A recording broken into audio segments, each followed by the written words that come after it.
Hi, and welcome to Season 4, Episode 5 of My Words, Our Journey. Be careful what you wish for. My name is Monty, I'm your host, and today we're going to begin with Episode 15.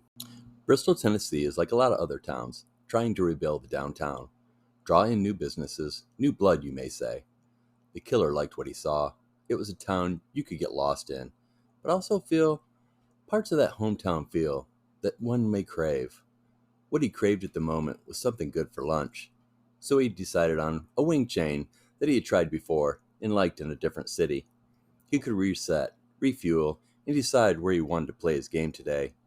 That is, unless the opportunity were to present itself. After deciding he wanted to be outside for a while, he found Steel Creek Park, and he was not disappointed. The day was clear with a slight breeze, the air was fresh, the scenery beautiful, just what he needed.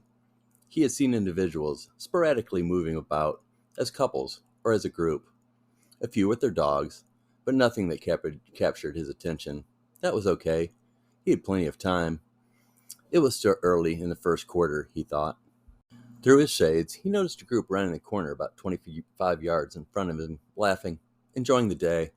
There was no sense of envy, no sense of anything, really. It just was. On and off campus, the killer played the part. Up for anything, ready to party, always ready for the crowd, and everything that went along with it. His truth could not be farther from his true self. The game required him to be that, and that he was. His parents had told him from far back as he could remember that he wasn't like other children. He was special, and he did not know how they knew him that well. It would kill them to see him now, but the game had spared them. He thought about them briefly, trying to think of happy memories as he let the sun warm his face. A happy time, maybe a birthday party. Nope. Christmas or another holiday? No. Family vacation? Nope. Family game night? Nope, nope, nope. Until the end, they felt they had raised him the best they could. They brought up the money they spent on therapy, or the lawyers they had to keep him out of the mental hospital when he was 9. His fault.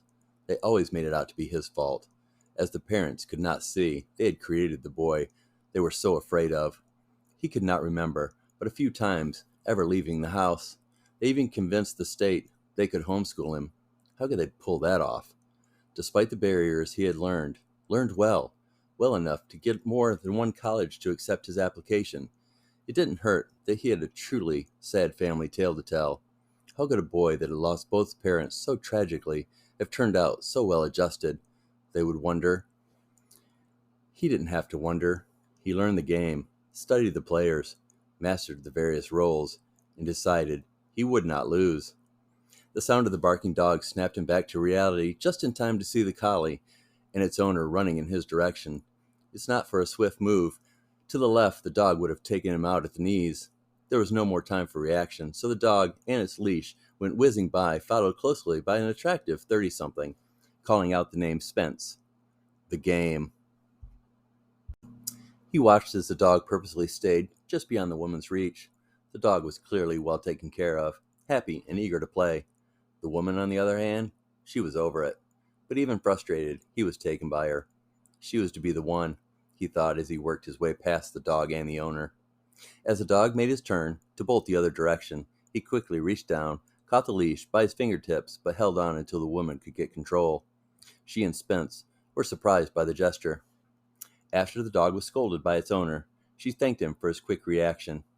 She explained he had just been by the vet that morning, and he was a little anxious and needed to run it off. He had explained he had essentially done the same thing. So, bending down on one knee, he looked Spence squarely in the eye and said, "Spence, it's nice to meet you. I hope the fresh air, open fields, and the company of a beautiful woman brighten your day, relaxes your spirit, and makes you nothing but happy." Boy, he was laying it on thick, he thought. But as he stood up, he could see the woman's posture had softened. Instead of a creepy stranger on a walk path, now he was the somewhat good-looking dog lover that she felt she could tell her friends about. Perfect. Clearly, he was a few years younger than his new friend, but it did not appear to bother her. After brief introductions, she told her friends to go without her, and Spence and her dog and the killer had slowly walked the better part of the trail before she set out of the blue. You're not a serial killer, are you? I mean, I watch and listen to a lot of true crime and stories. I don't want to be the case on Dateline or the Morbid podcast. He could not hold back the laughter. It was genuine laughter. He was not sure how to respond other than to laugh. This was the second time he'd been asked that very question in only a few days. Once he stopped, he said the only thing he could think of to say. I was just thinking the same thing about you.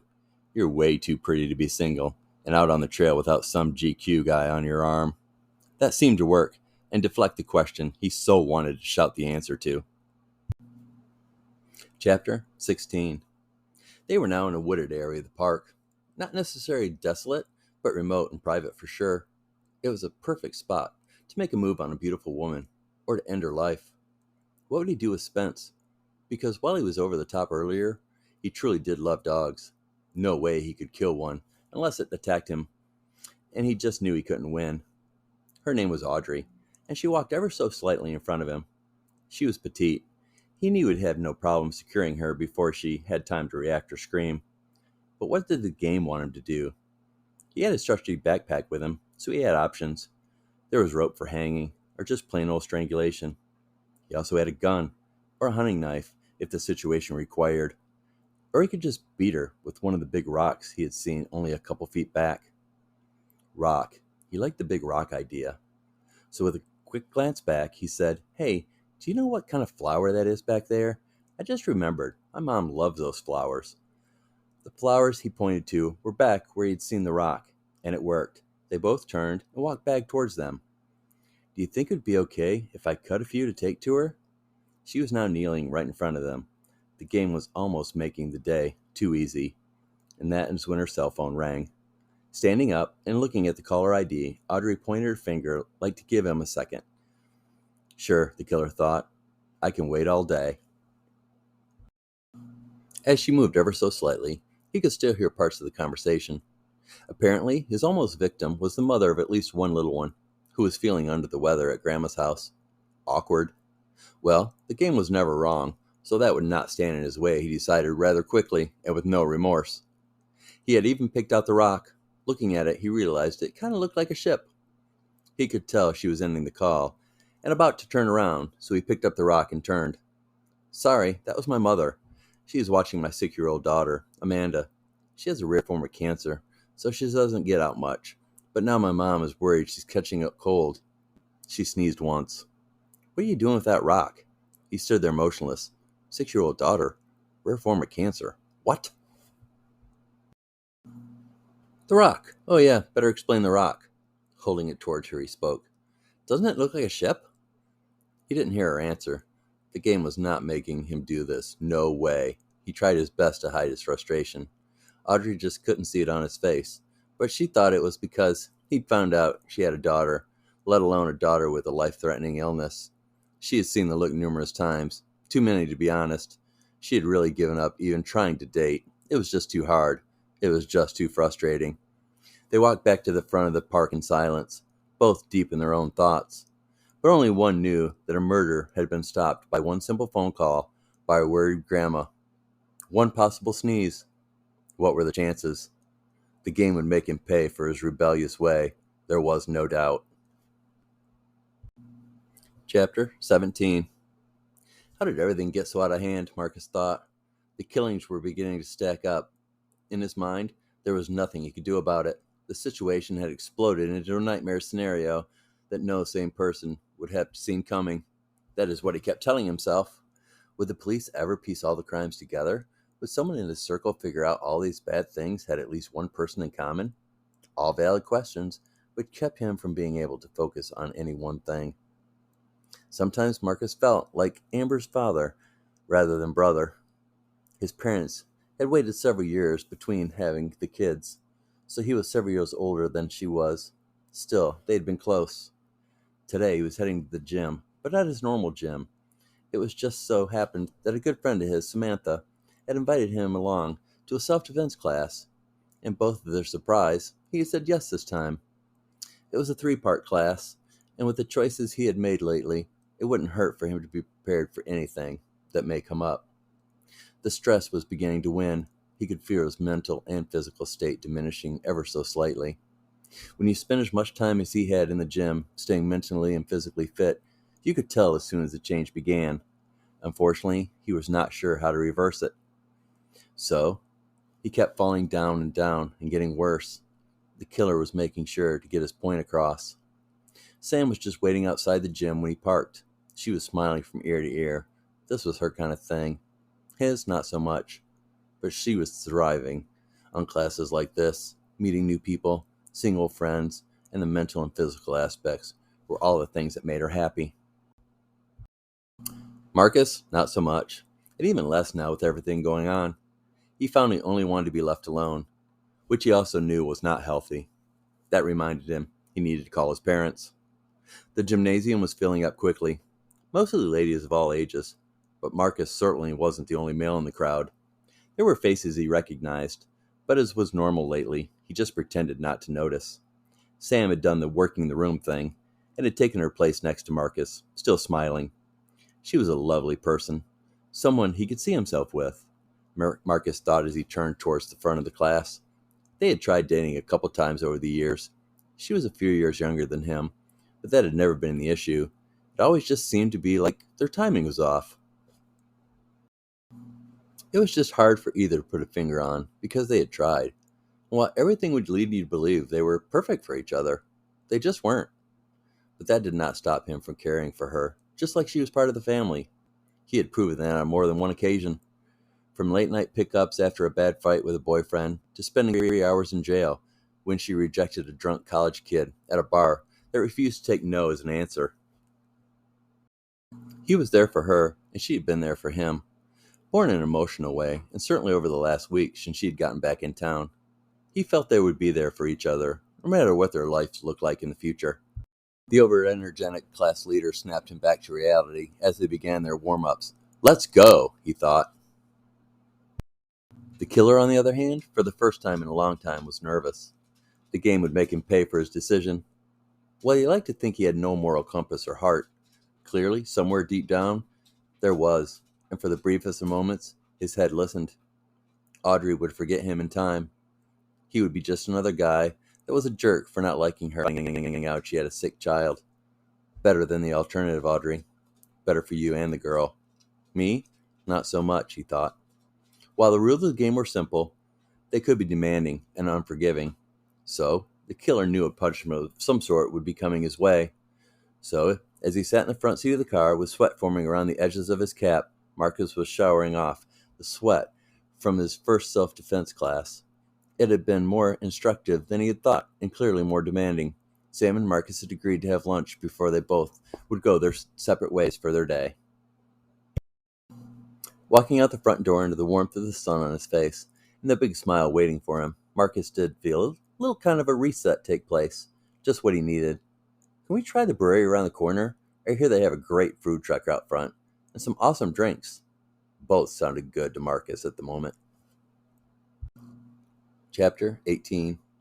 The game was still owed a player. The killer knew he would feel better when the next phase of the game was complete. He had tried to assure himself, if a similar situation presented itself, he would not hesitate to do the right thing. That is, the right thing according to the game. Shaking off the first part of his day, and all of a sudden feeling better, and the need to get back in the game, he decided to find a mall. To his surprise, there was not a true mall for several miles in a different city, but the feeling was strong, so off to Johnson, Tennessee, he would drive. He decided a change of scenery wouldn't be a bad thing. The mall was small compared to others he had seen, but it had plenty going for it.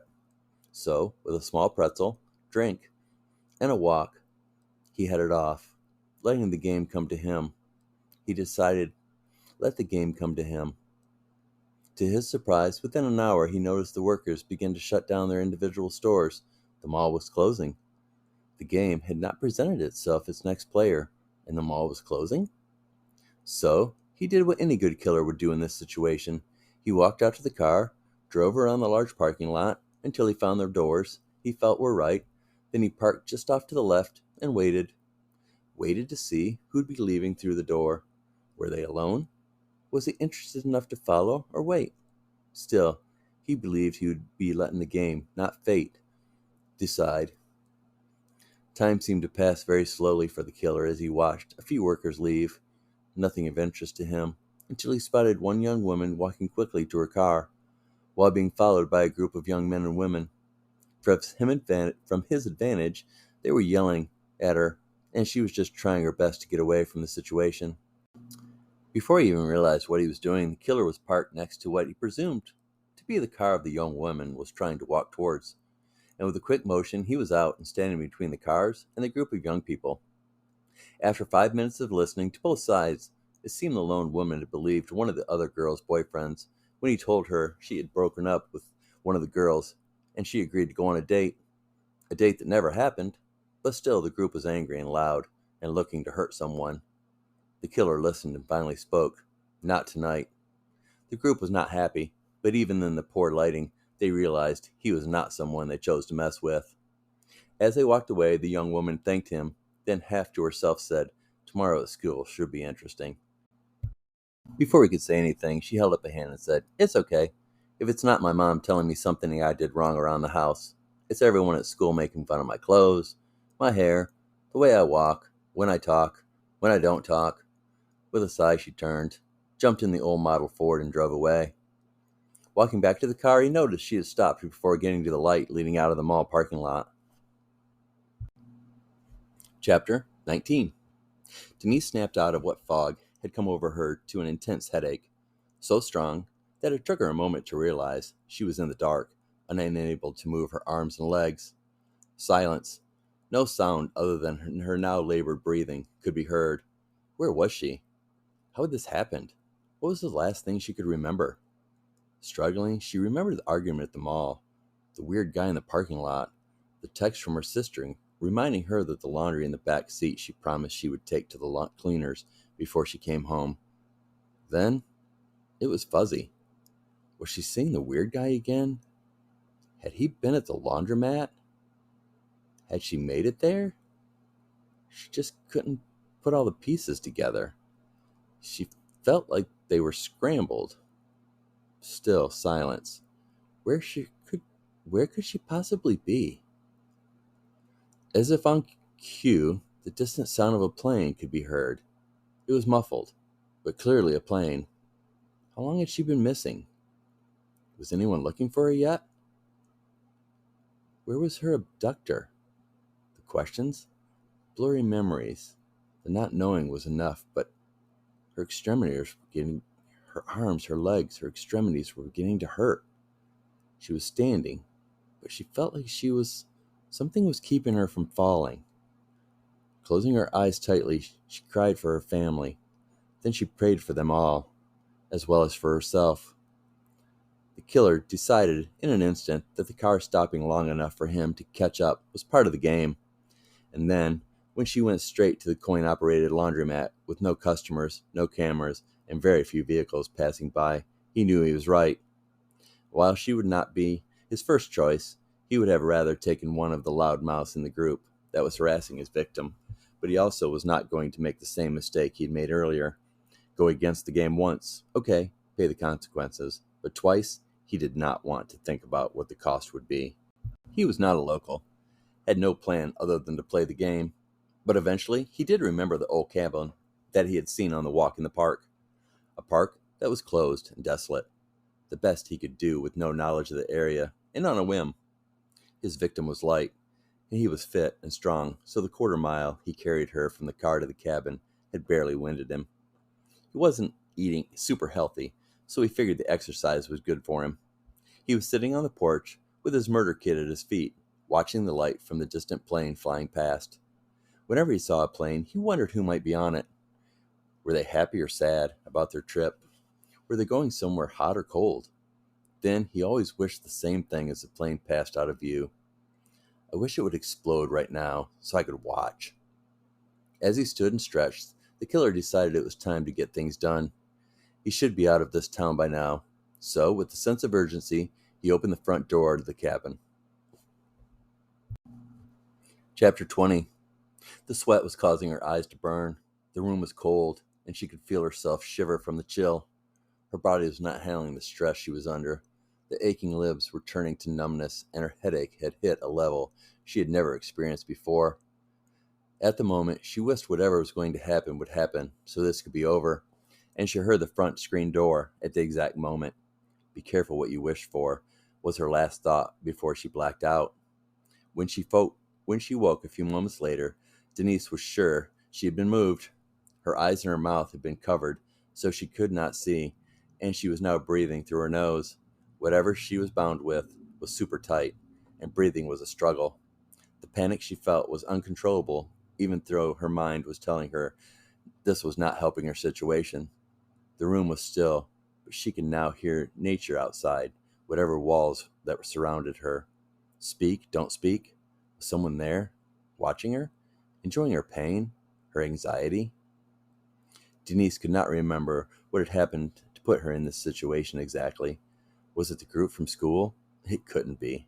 If they had gone this far, wouldn't they have? She didn't know. She couldn't even guess. Was it the weird guy from the parking lot? Why would he? She didn't know.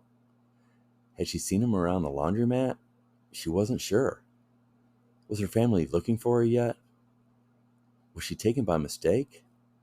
Would they realize they had taken the wrong person and let her go? Feeling like she just couldn't stand much more of this, she started to think about which direction she would fall. There was no way she could know for sure, so she was slowly starting to shuffle her feet, first forward a few steps, then back, then left, then right. Finally, she felt their presence. There was someone in the room with her. Was it a shift in the air, a faint noise of breathing, or something changing in their position?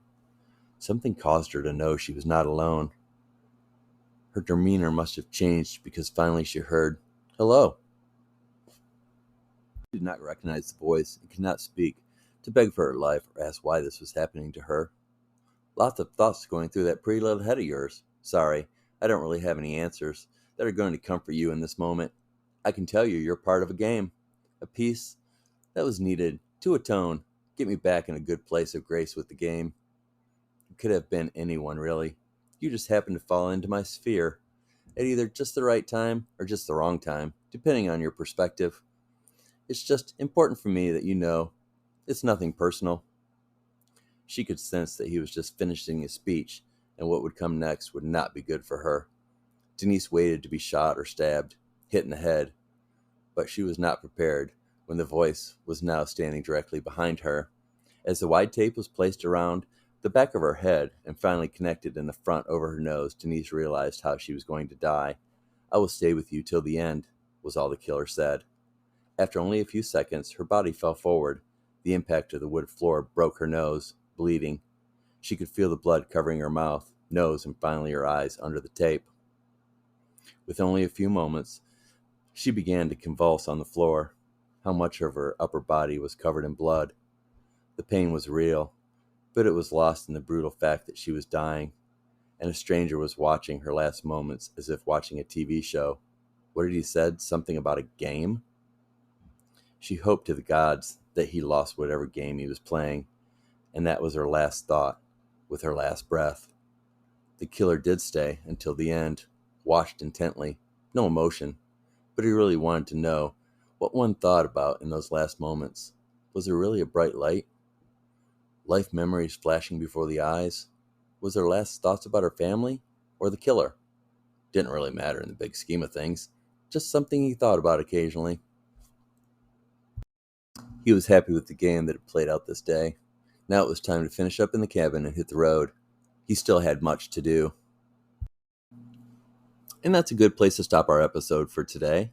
I hope you've enjoyed it. Again, my name is Monty, your host, and I will see you next time for chapter 21. Thank you. Have a great day. And as always, thanks for joining me for My Words, Our Journey. Be careful what you wish for.